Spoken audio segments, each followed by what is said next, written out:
जय हिंद। तो चलिए, बौद्ध धर्म पढ़ रहे थे हम लोग, तो बौद्ध धर्म में आगे बढ़ते हैं। और पिछले क्लास में बौद्ध धर्म में त्रिरत्न के बारे में पढ़े थे, ठीक है। तो आगे हम लोग आज बढ़ते हैं। तो बौद्ध धर्म में पूछा जाएगा कि महात्मा बुद्ध की मृत्यु कब हुई थी। तो महात्मा बुद्ध की मृत्यु महात्मा बुद्ध की मृत्यु कब हुई थी?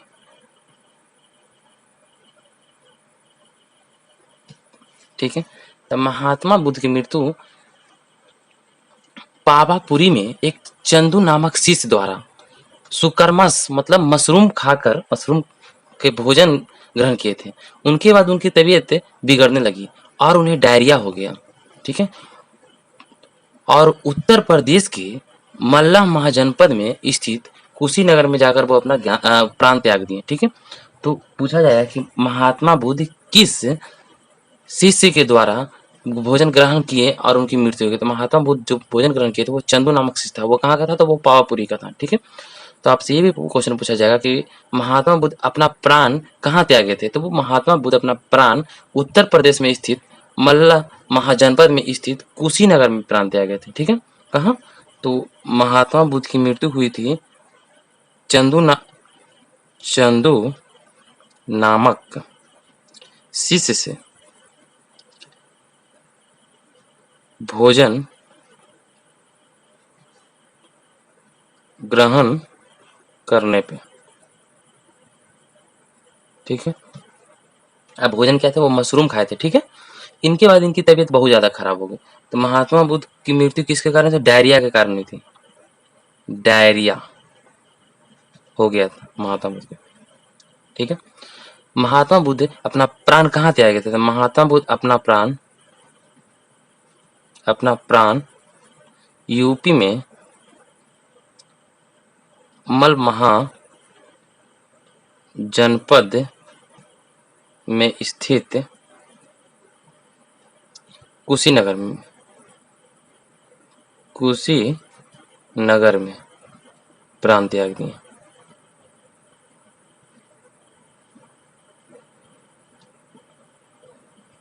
ठीक है। महात्मा बुद्ध की मृत्यु के बाद उनकी अस्थियों को 8 अलग-अलग स्थान पर भेजा गया, जिसे अष्ट महास्थान कहते हैं, ठीक है। महात्मा बुद्ध की मृत्यु हो गया तो इनकी अस्थियों को महात्मा बुद्ध की अस्थि को महात्मा बुद्ध के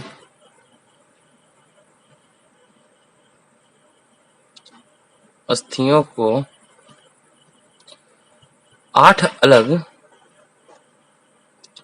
अलग-अलग स्थान पर भेजा गया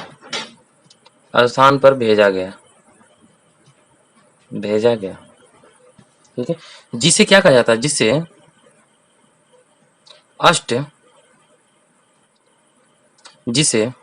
अष्ट महास्थान कहा जाता है,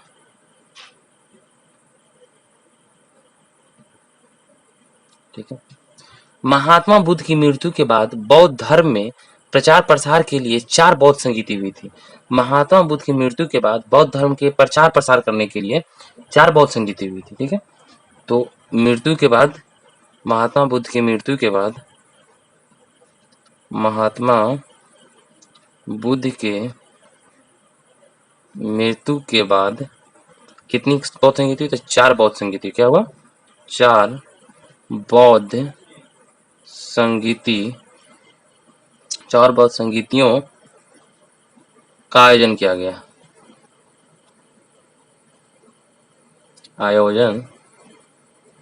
गया, ठीक है। तो चलिए हम लोग 4 बौद्ध संगीति के बारे में पढ़ेंगे, ठीक है। तो सबसे पहले वर्ष कब हुआ, स्थान कहाँ हुआ, ठीक है। राजा कौन था जिस समय बौद्ध संगीत हुआ उसमें, और चौथा पुरोहित यानी कि अध्यक्ष। पुरोहित यानी कि क्या उसको बोलते हैं? अध्यक्ष, ठीक है।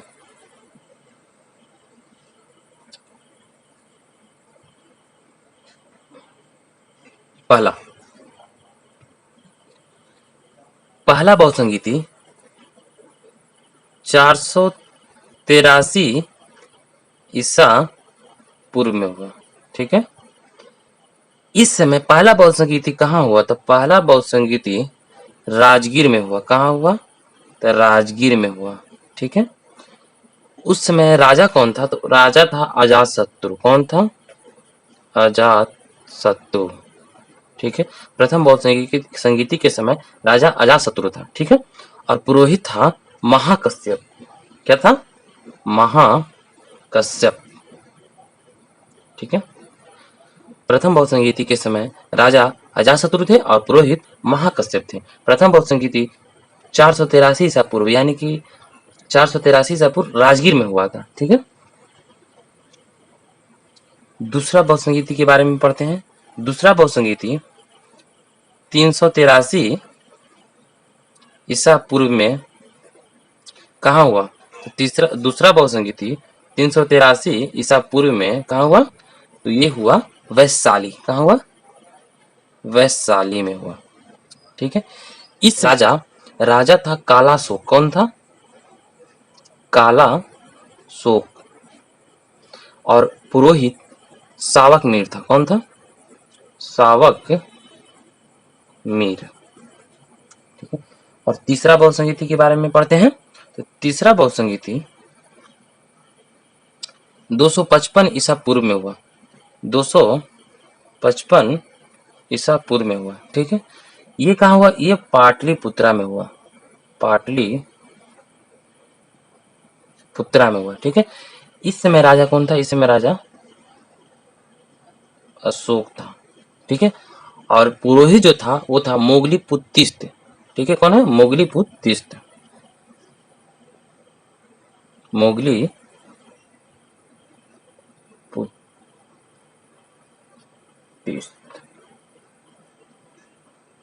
ठीक है, अब आ जाइए चौथा बौद्ध संगीति के बारे में पढ़ते हैं। तो चौथा बौद्ध संगीति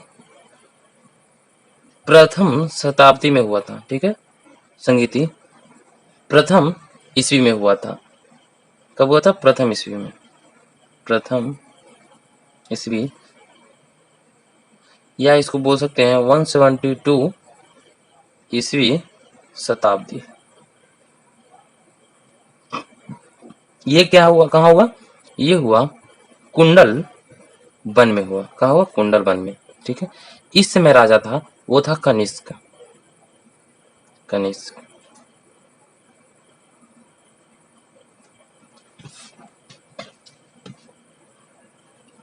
और जो पुरोहित थे वो था वसुमित्र।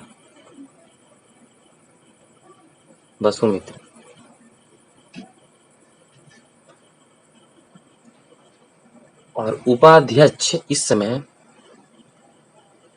उपाध्यक्ष जो था ये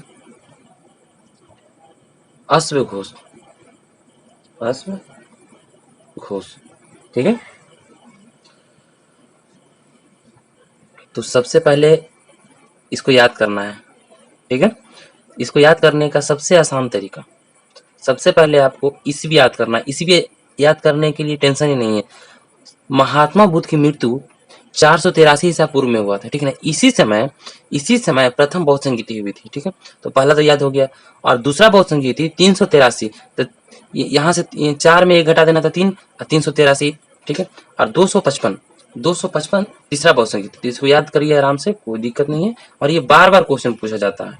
ठीक है, तो आपसे बोलेगा प्रथम बौद्ध संगीति कब हुई थी? प्रथम बौद्ध संगीति 483 ईसा पूर्व। कहाँ हुआ था? तो राजगीर में हुआ था। और किस राजा कौन था? अजातशत्रु था।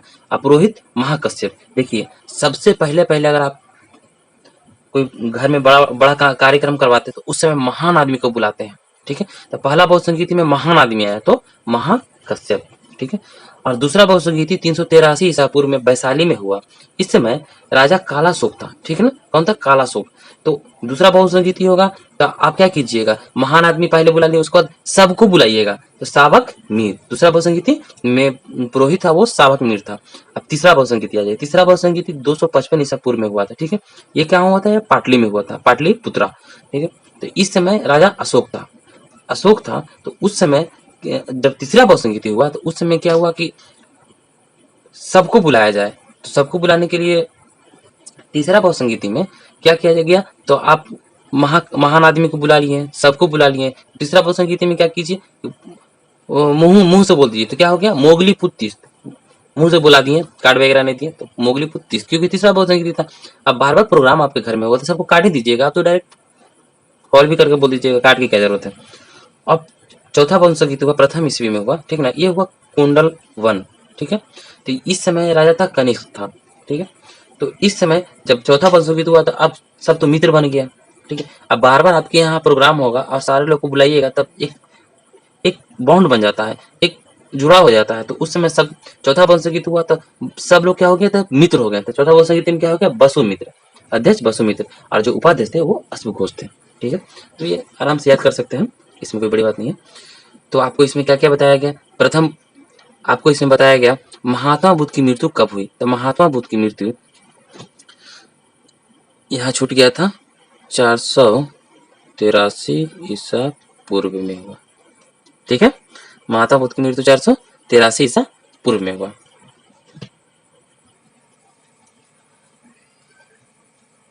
चौथा बहुसंगीति में बौद्ध धर्म दो भागों में बट गया, ठीक है। चौथा बहुसंगीति हुआ तो जिसमें बौद्ध धर्म दो भागों में बट गया। पहला था हीनयान और दूसरा महायान था, ठीक है। इसको मिटाते हैं, उसके बाद आपको आगे बता रहे हैं। तो चलिए आगे बढ़ते हैं। चौथा बहुसंगीति में चौथा बौद्ध संगीति के बाद बौद्ध धर्म दो भागों में बंट गया, ठीक है। पहला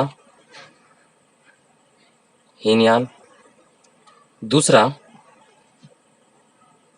महायान। पहला हीनयान में बट गया और दूसरा महायान बट गया, ठीक है। तो जो हीनयान था, हीनयान या बौद्ध धर्म के उपदेश में कोई भी परिवर्तन नहीं करते हैं।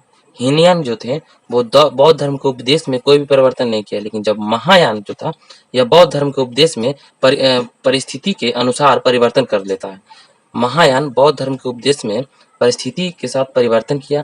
आगे जाकर महायान शाखा शून्यवाद एवं ब्रजयान शाखा में टूट गया, ठीक है। तो महायान दो भागों में बटा, ठीक है, दो भागों में बट गया। एक बटा शून्यान शून्यवाद, दूसरा ब्रजयान।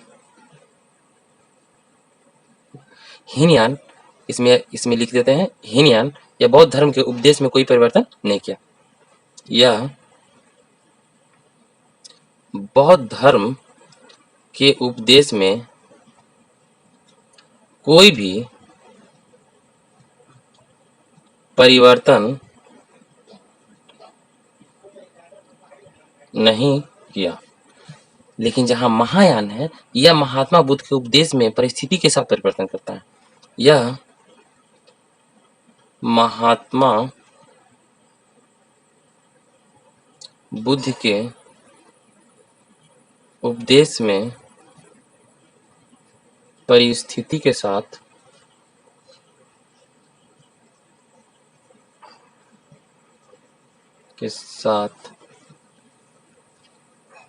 परिवर्तन कर लेता है।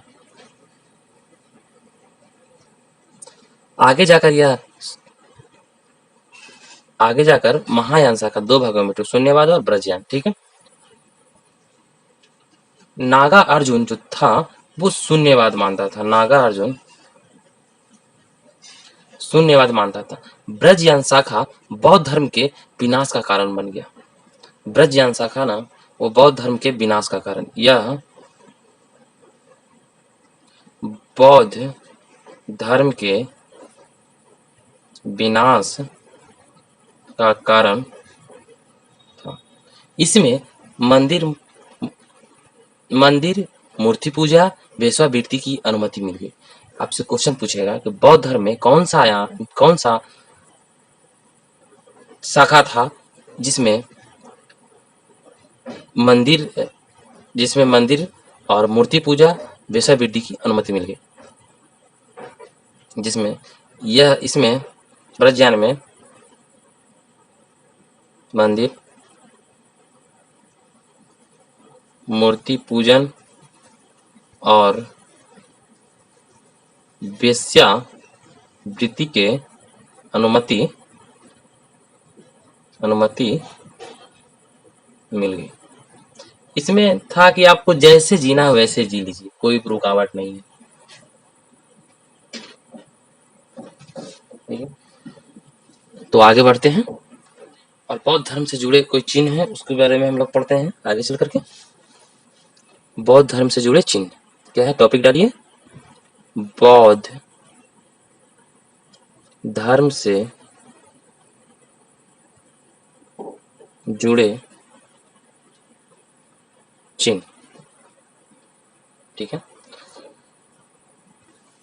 महात्मा बुद्ध जब गर्भ में थे, महात्मा बुद्ध गर्भ में थे तो उस समय हाथी का चिन्ह मिला।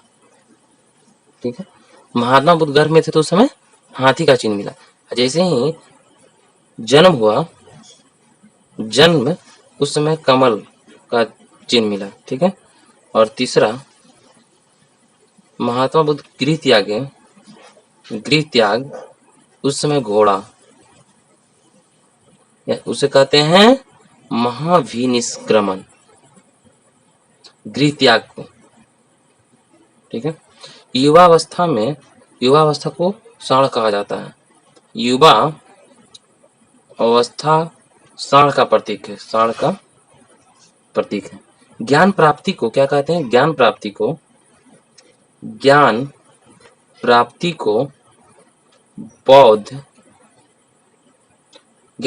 को बौद्धि वृक्ष से संबोधित किया जाता है। ठीक है, प्रथम उपदेश को क्या कहते हैं, प्रथम उपदेश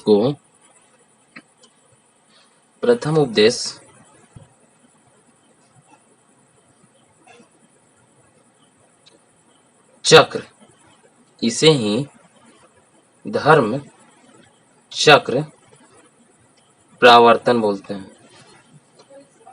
और स्मृति को क्या बोलते हैं, स्मृति को शेर बोलते हैं।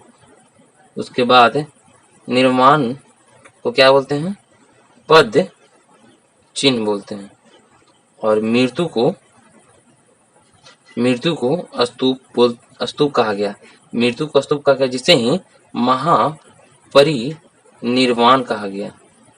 स्तूप, महापरिनिर्वाण, ये महात्मा बुद्ध के जन्म से मृत्यु तक का चिन्ह है, जिसे आपको पूछा जाएगा। सारे चीज को पूछा जाता है। युवावस्था को क्या कहते हैं, ज्ञान प्राप्ति को क्या कहते हैं, प्रथम उपदेश को क्या कहते हैं, स्मृति को क्या कहते हैं, निर्माण को कौन सा चिन्ह दिया गया, मृत्यु को कौन सा चिन्ह दिया गया। इसको ध्यानपूर्वक पढ़ें और याद करें। आपकी मेहनत ही आपको आगे की ओर ले जाएगा। ठीक है, तो आप ध्यान से क्लास देखें और याद करें। ठीक है, महात्मा बुद्ध का जन्म, इस पे गौर कीजिएगा। महात्मा बुद्ध का जन्म, ज्ञान की प्राप्ति, मृत्यु, ये सब वैशाख महीने के पूर्णिमा के दिन हुआ था। ठीक है, इसीलिए वैशाख पूर्णिमा को बुद्ध पूर्णिमा कहा जाता है। इसको मिटाते हैं, नोट में डालिएगा। महात्मा बुद्ध का जन्म, महात्मा बुद्ध का जन्म, ज्ञान प्राप्ति तथा मृत्यु, ये सब कब हुआ, वैशाख पूर्णिमा के दिन हुआ। वैशाख पूर्णिमा के दिन। ठीक है, इसीलिए वैशाख पूर्णिमा को बुद्ध पूर्णिमा कहा जाता है। इसीलिए वैशाख पूर्णिमा को बुद्ध पूर्णिमा कहा जाता है। तो चलिए हम लोग अब आज का टॉपिक यहीं समाप्त करते हैं। कल बौद्ध धर्म और जैन धर्म में अंतर के बारे में पढ़ेंगे। ठीक है, तो आप चैनल को सब्सक्राइब कीजिए, वीडियो को लाइक कीजिए जो कि अभी तक किए नहीं है, और चैनल को शेयर भी नहीं आप लोग कर रहे हैं। आपके लिए इतना मेहनत कर रहे हैं तो थोड़ा सा तो सपोर्ट कीजिए। तो फिर मिलते हैं नेक्स्ट क्लास में। जय हिंद।